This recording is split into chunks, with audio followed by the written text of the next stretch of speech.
Hello guys, welcome back to our YouTube channel.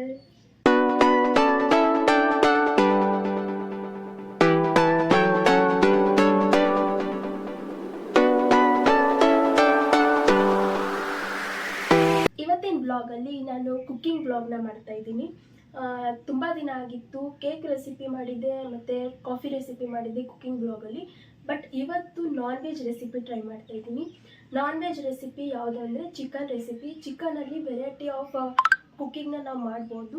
ಅದರಲ್ಲಿ ಒಂದಾದ KFC ಚಿಕನ್ನ ನಾನು ಇವತ್ತು ಟ್ರೈ ಮಾಡ್ತಾ ಇದ್ದೀನಿ.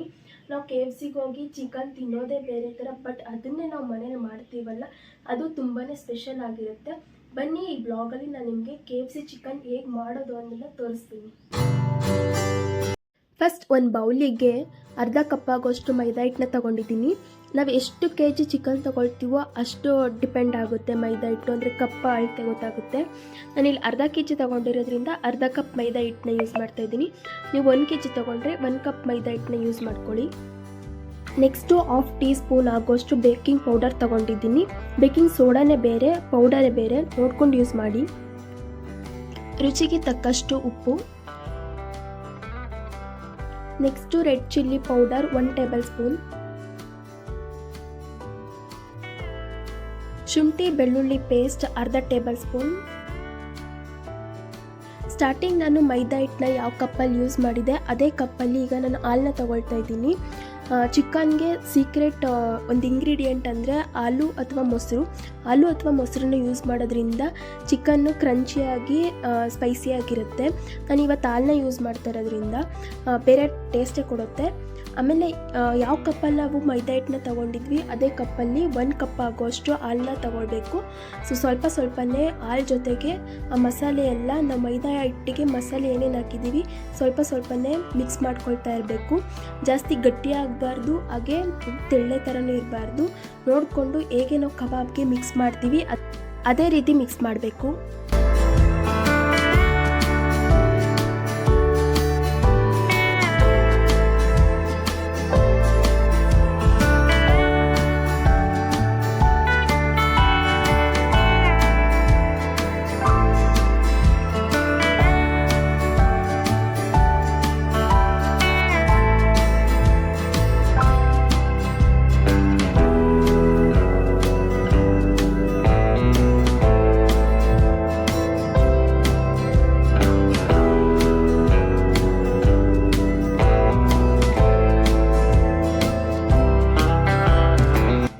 ಇವಾಗ ಈ ಮಸಾಲೆ ರೆಡಿಯಾಗಿದೆ.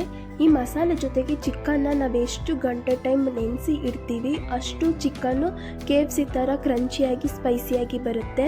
ಮ್ಯಾಕ್ಸಿಮಮ್ 2 ಗಂಟೆ ಟೈಮಿಂದ 4 ಗಂಟೆ ಟೈಮ್ ತನಕನಾದರೂ ನೆನೆಸಿ ಇಡ್ಬೋದು. ನಾನಿಲ್ಲಿ ಚಿಕನ್ನ ಅರ್ಧ kg ತೊಗೊಂಡಿದ್ದೀನಿ. ಅರ್ಧ kgಗೆ 4 ಲೆಗ್ ಪೀಸ್ ಕೊಟ್ಟಿದ್ದಾರೆ. ಡಿಪೆಂಡ್ಸ್ ಅಪಾನ್ ನೀವು ಎಷ್ಟು kg ಚಿಕನ್ ತೊಗೊಳ್ತೀರೋ ಅಷ್ಟು ಡಿಪೆಂಡ್ ಆಗುತ್ತೆ. ಹಾಗೆ ಯಾವ ರೀತಿ ಕಪ್ ಅಳತೆ ತಗೊಂಡು ನಾವು ಯೂಸ್ ಮಾಡಬೇಕು ತೋರಿಸಿದ್ದೀನಿ, ಆ ರೀತಿ ಕಪ್ ಅಳತೆಯಲ್ಲಿ ಯೂಸ್ ಮಾಡಿ. ಮತ್ತು ಎಷ್ಟು ಟೇಬಲ್ ಸ್ಪೂನ್ ಮಸಾಲೆ ಯೂಸ್ ಮಾಡಬೇಕು, ಹಾಗೆ ಮೈದಾ ಹಿಟ್ಟು ಕೂಡ ಯಾವ ಅಳತೆಯಲ್ಲಿ ಯೂಸ್ ಮಾಡಬೇಕು ಅಂತ ನೋಡ್ಕೊಂಡು ಯೂಸ್ ಮಾಡಿ.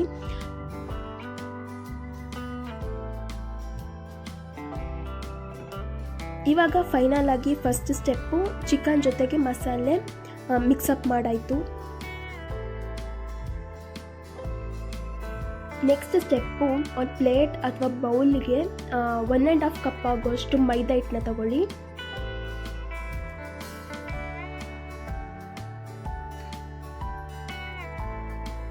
ಮತ್ತು ಈ ಮೈದಾ ಹಿಟ್ಟಿಗೆ 1 ಟೇಬಲ್ ಸ್ಪೂನ್ ಆಗೋಷ್ಟು ರೆಡ್ ಚಿಲ್ಲಿ ಪೌಡರ್ ತಗೊಂಡಿದ್ದೀನಿ.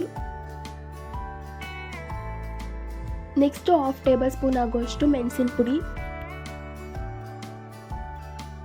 ರುಚಿಗೆ ತಕ್ಕಷ್ಟು ಉಪ್ಪು,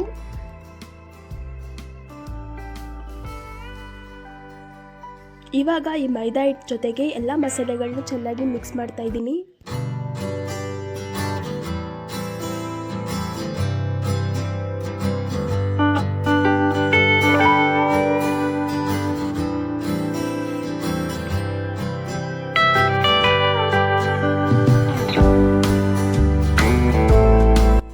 ಇವಾಗ ನೀವು ನೋಡ್ತಾ ಇದ್ದೀರಲ್ಲ ಫ್ರೆಂಡ್ಸ್, ನಾನು ಚಿಕನ್ನ ಮಸಾಲೆ ಜೊತೆ 2 to 4 ಅವರ್ಸ್ ತನಕ ನೆನೆಸಿ ಎತ್ತಿಟ್ಟಿದ್ದೆ. ಯಾವ ರೀತಿ ಅದು ಚಿಕನ್ ಜೊತೆಗೆ ಮಸಾಲೆ ಮ್ಯಾರಿನೇಟ್ ಆಗಿದೆ ಅಂತ. ಅದು ಚೆನ್ನಾಗಿ ಮಸಾಲೆ ಹಿಡಿಬೇಕು, ಅಂದರೆ ಚಿಕನ್ ಒಳಗೆ ಮಸಾಲೆ ಪೂರ್ತಿ ಇಟ್ಕೊಳ್ಬೇಕು. ಆವಾಗ ಮಾತ್ರ ಒಳಗಡೆ ಚಿಕನ್ ಬೇಯೋದು. ಹಾಗೆ ಎಣ್ಣೆಲಿ ಹಾಕಿದಾಗಲೂ ಅಷ್ಟೇ ಆಯಿಲಲ್ಲಿ ನಾವು ಚೆನ್ನಾಗಿ ಬೇಯಿಸಬೇಕು. ಫಸ್ಟು ನಾವು ಈ ರೀತಿ ಮೈದಾ ಹಿಟ್ಟು ಜೊತೆಗೆ ಮ್ಯಾರಿನೇಟ್ ಮಾಡೋಕ್ಕೂ ಮುಂಚೆ ನಾವು ಫಸ್ಟು ಎಣ್ಣೆನ ಕಾಯಿಸ್ಕೊಳ್ಬೇಕು. ಎಣ್ಣೆನ ಕಾಯಿಸ್ಕೊಂಡು ಮೀಡಿಯಮ್ ಫ್ಲೇಮಲ್ಲಿ ಆಮೇಲೆ ಒಂದೊಂದಾಗಿ ಚಿಕನ್ನ ಬೇಯಕ್ಕೆ ಹಾಕಬೇಕು. ಈಗ ಚಿಕನ್ ಜೊತೆಗೆ ಮೈದಾ ಹಿಟ್ಟನ್ನ ಸ್ವಲ್ಪನೇ ಮಿಕ್ಸ್ ಮಾಡ್ತಾಯಿದ್ದೀನಿ. ಫಸ್ಟು ಸ್ಟಾರ್ಟಿಂಗು ಲೈಟಾಗಿ ಹಾಗೆ ಮಿಕ್ಸ್ ಮಾಡ್ತಾ ಬನ್ನಿ.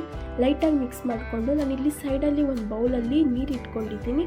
ಆ ನೀರಿಗೆ ಸ್ವಲ್ಪ ಐಸ್ ಹಾಕ್ಕೊಳ್ಳಿ. ಐಸ್ ವಾಟರ್ ತಗೊಂಡು ಆ ಐಸ್ ವಾಟರ್ಗೆ 1 ಸೆಕೆಂಡ್ ಆಗೋಷ್ಟು ಡಿಪ್ ಮಾಡಿ 1 ಸೆಕೆಂಡ್ ಆದಮೇಲೆ ಮತ್ತೆ ನಾವು ಚಿಕನ್ನ ತಗೊಂಡು ಅದ್ರ ಜೊತೆಗೆ ಮೈದಾ ಹಿಟ್ಟು ಜೊತೆಗೆ ಮಿಕ್ಸ್ ಮಾಡಬೇಕು. ಆವಾಗ ಆ KFC ಫೀಲ್ ನಮಗೆ ಬರುತ್ತೆ, ಆ ಕ್ರಂಚಿ ಫೀಲ್ ಬರುತ್ತೆ. ನಿಮಗೆ ಬೇಯಬೇಕಾದ್ರೆ ಗೊತ್ತಾಗುತ್ತೆ. ನಾನು ನಿಮಗೆ ತೋರಿಸ್ತೀನಿ. ನೆಕ್ಸ್ಟು ನೋಡಿ, ನಾವು ಸ್ಟಾರ್ಟಿಂಗು ಸ್ವಲ್ಪ ಲೈಟಾಗಿ ಮೈದಾ ಹಿಟ್ಟು ಜೊತೆಗೆ ಮ್ಯಾರಿನೇಟ್ ಮಾಡಿದ್ವಿ. ಈಗ ಸ್ವಲ್ಪ ಅದನ್ನು ಗಟ್ಟಿಯಾಗಿ ಪ್ರೆಸ್ ಮಾಡ್ತಾ ಮೈದಾ ಹಿಟ್ಟನ್ನೆಲ್ಲ ಫುಲ್ ಕವರ್ ಮಾಡಿ ಚಿಕನ್ ಜೊತೆಗೆ. ಫಸ್ಟು ಚಿಕನ್ ಜೊತೆ ಸ್ವಲ್ಪ ಲೈಟಾಗಿ ಮೈದಾ ಹಿಟ್ಟನ್ನ ಕವರ್ ಮಾಡಿ ಮತ್ತೆ 1 ಸೆಕೆಂಡ್ ತನಕ ಐಸ್ ವಾಟರಲ್ಲಿ ಹಾಕಿ ಮತ್ತೆ ವಾಪಸ್ ಅದನ್ನು ಮೈದಾ ಹಿಟ್ಟು ಜೊತೆಗೆ ಜಾಸ್ತಿ ಪ್ರೆಸ್ ಮಾಡಿ ತಗೊಳ್ಬೇಕು. ಇದಾದಮೇಲೆ ನಾವು ಆಯಿಲ್ ಜೊತೆ ಮಿಕ್ಸಪ್ ಮಾಡಬೇಕು, ಅಂದರೆ ಎಣ್ಣೆಗೆ ಬೇಯೋದಕ್ಕೆ ಹಾಕಬೇಕು.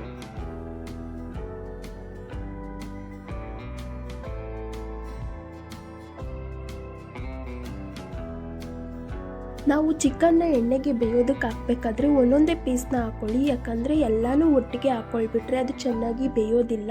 ಒಳಗಡೆನೂ ಕೂಡ ಚಿಕನ್ ಹಾಗೇ ಇರುತ್ತೆ. ನೋಡ್ತಾ ಇದ್ದೀರಲ್ಲ ಫ್ರೆಂಡ್ಸ್, ನಾನು ಮಾಡಿರೋ ಚಿಕನ್ KFC ರೆಸಿಪಿ ಯಾವ ರೀತಿ ಬಂದಿದೆ ಅಂತ. ಸೇಮ್ KFC ಥರನೇ ಫೀಲ್ ಕೊಡ್ತಾ ಇದೆ. ನೀವು ಕೂಡ ಮನೆ ಟ್ರೈ ಮಾಡಿ.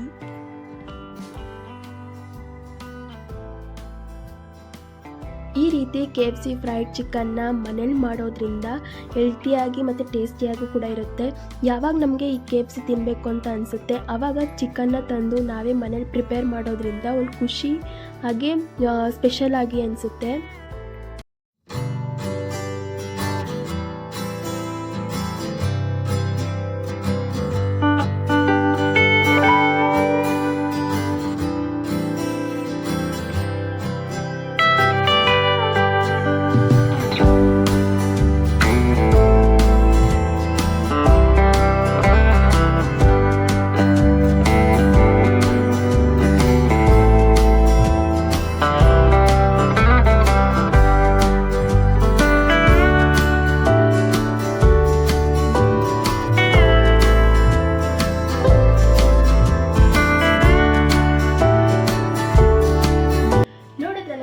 ಇವತ್ತಿನ ಕುಕಿಂಗ್ ಬ್ಲಾಗಲ್ಲಿ ನಾನು ನಾನ್ ವೆಜ್ ರೆಸಿಪಿನ ಯಾವ ರೀತಿ ಮಾಡಿದೆ ಅಂತ ನೀವು ಕೂಡ ಮನೆಯಲ್ಲಿ ಟ್ರೈ ಮಾಡಿ ಹಾಗೆ ಟೇಸ್ಟ್ ಮಾಡಿ ಅಂತ ಹೇಳ್ತಾ, ಇವತ್ತಿನ ಬ್ಲಾಗ್ ನಿಮ್ಗೆ ಇಷ್ಟ ಆಗಿದ್ರೆ ಲೈಕ್, ಶೇರ್, ಕಮೆಂಟ್ ಮಾಡಿ. ಹಾಗೆ ಮರಿದೇ ನನ್ನ ಚಾನೆಲ್ನ ಸಬ್ಸ್ಕ್ರೈಬ್ ಮಾಡಿ.